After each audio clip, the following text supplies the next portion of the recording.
Jace Baker here. We just got done interviewing some people about their picks for the Horizon Award. Who do you guys think is going to win it?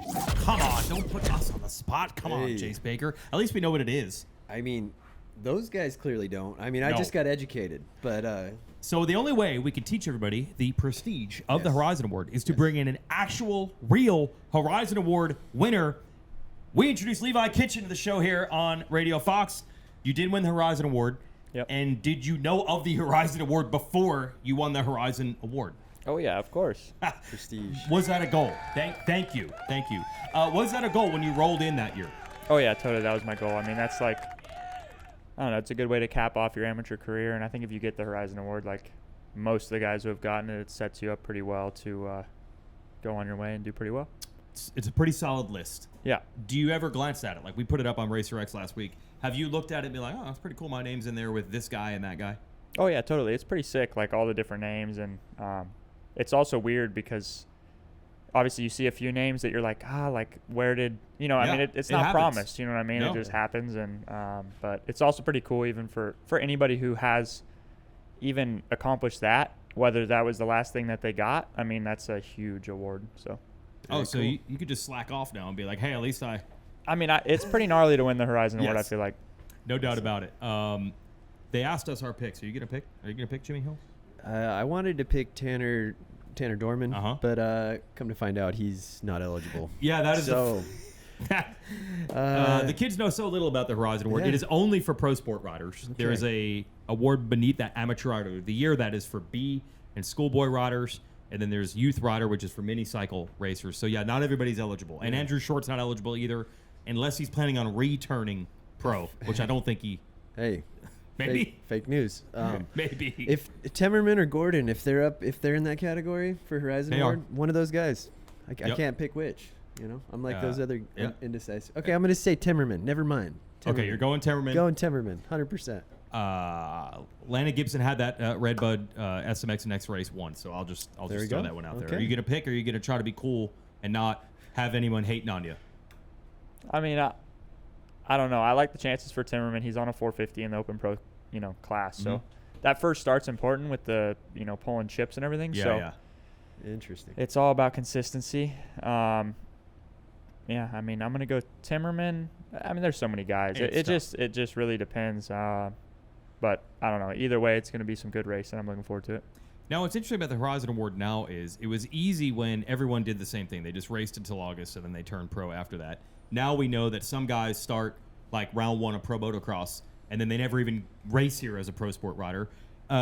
You were really good. There was B the year before where you started winning, right? Yeah. Was there any thought that you might not even be back for pro sport that next year? Did you think of maybe debuting at round one of pro motocross?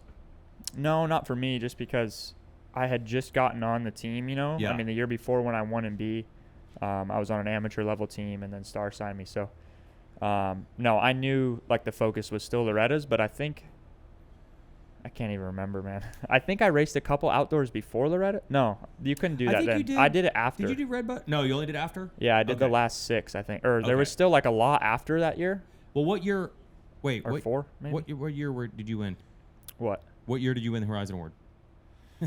21. Okay, 21. Yeah, I don't know. Maybe the schedule was a little different. Because it was weird.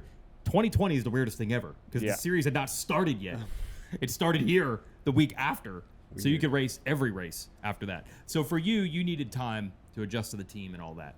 Yeah, I would say so. But then I went out after the Horizon Award. I went to Redbud. Was my first race. There was 4 left, I think. Could be wrong.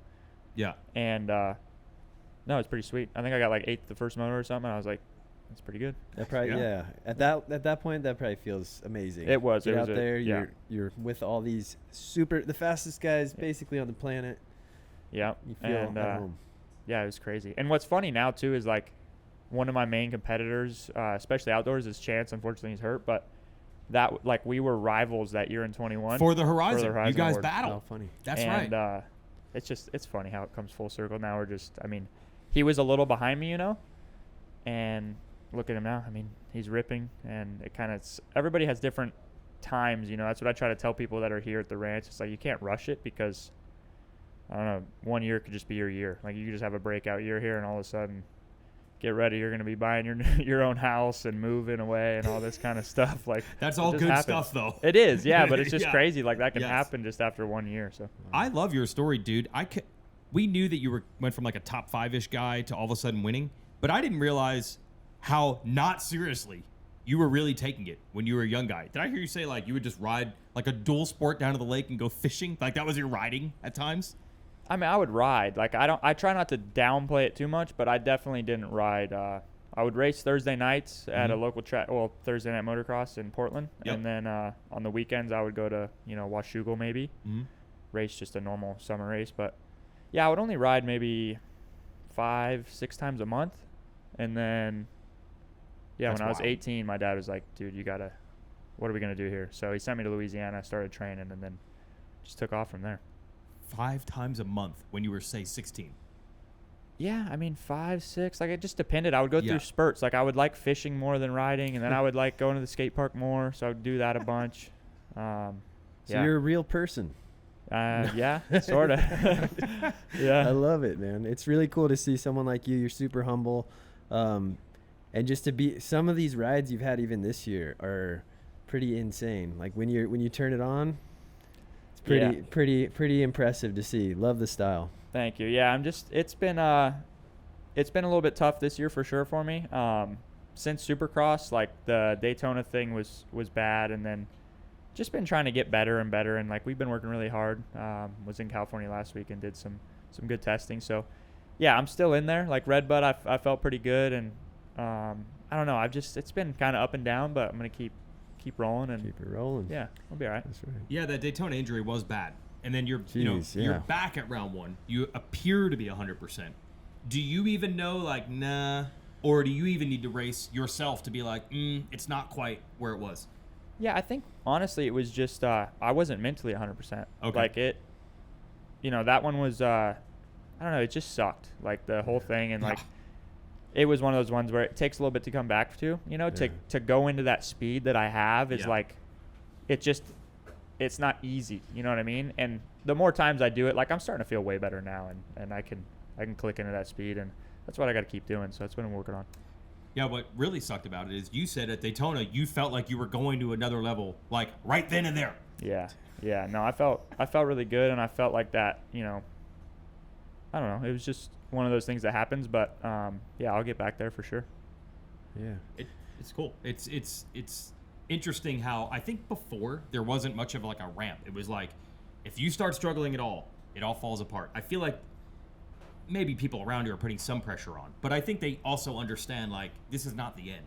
Yeah, there's for plenty sure. of time to figure this out. And that's what helps me, sleep at night is like I haven't lost trust in myself and my ability. It's just a few things have to fall in line, and I think that's what shows like this sport's not it's not easy for sure, and people that get like confidence, it's just like this ball of confidence that starts happening, and when you can get on that roll, man, that's what we all chase, and that's what it's gonna start for a lot of people tomorrow. And man, I just hope that they can keep it rolling, and it's a good time. That's cool. Guys like you in 2020, dude. Yeah, 2020, all of a sudden we were 21. like, what?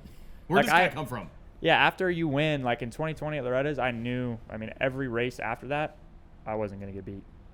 No way. It's just the way you get that feeling. And yeah. Even on a pro level, I felt it last year in Supercross. I started going on a roll and then crashed in Nashville, but it's the same thing. You just get that, that momentum, confidence. And right now Hayden in my class is there.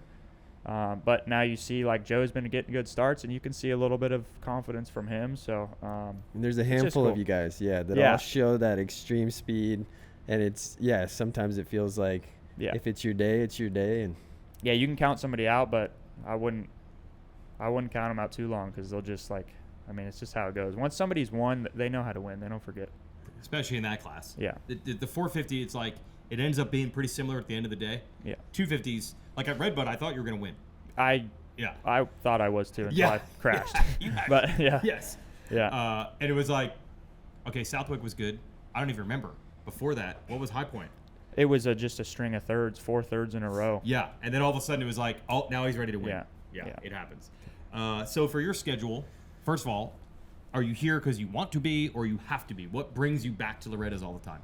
I'm here because I want to be here. Yeah. Like I knew I always like to take like a little bit of time off during this break we have, and I wanted to get all my testing done last week. I went to California. We did a lot of stuff.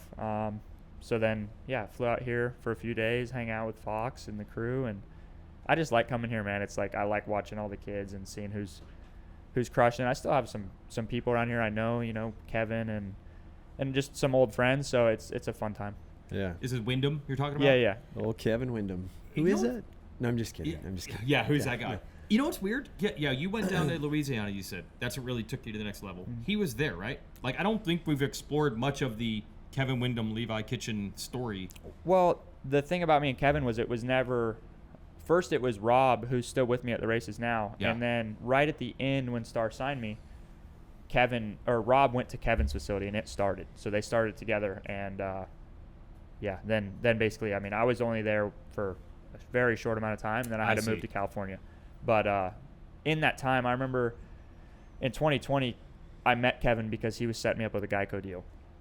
And, it was pretty much all done. And then it folded, obviously, and they closed. So, you would have been on GEICO, most likely? Yeah, 100%. No way. Yeah. We just broke some news here. I didn't even know that. Yeah.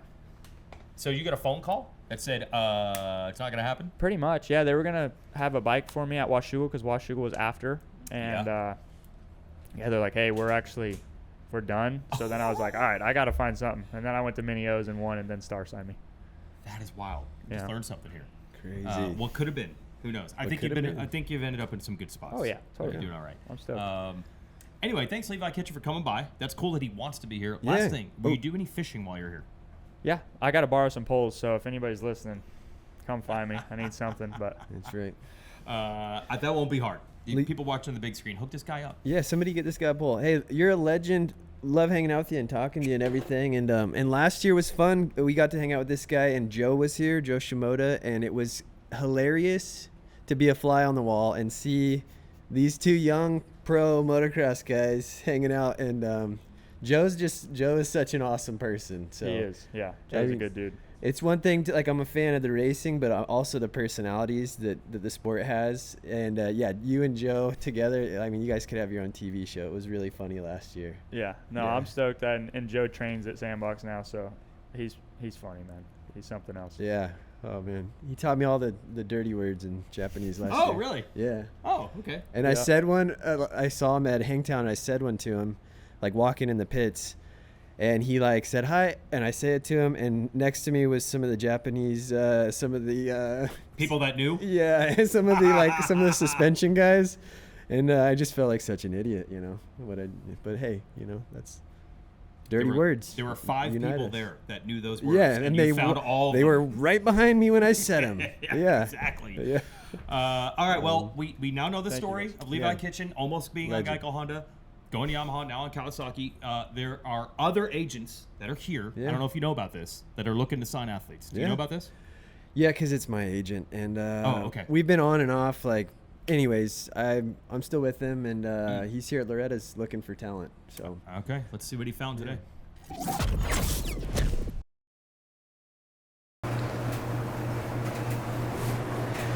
Yeah, I'll call you later. The washing machine's not working.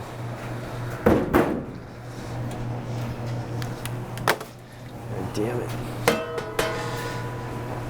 Yeah, Grandma, I can't talk right now. I'm getting interviewed. Yeah, so it's another year I'm back, Loretta Lynn's, you know. It was actually back in 1973 I discovered Ricky Carmichael right here, Loretta Lynn's Ranch. I have a picture somewhere of it. Yeah, you know, it's early in the week. I like to come down here to zen out. Yeah, I've really been working on my anger issues a lot lately.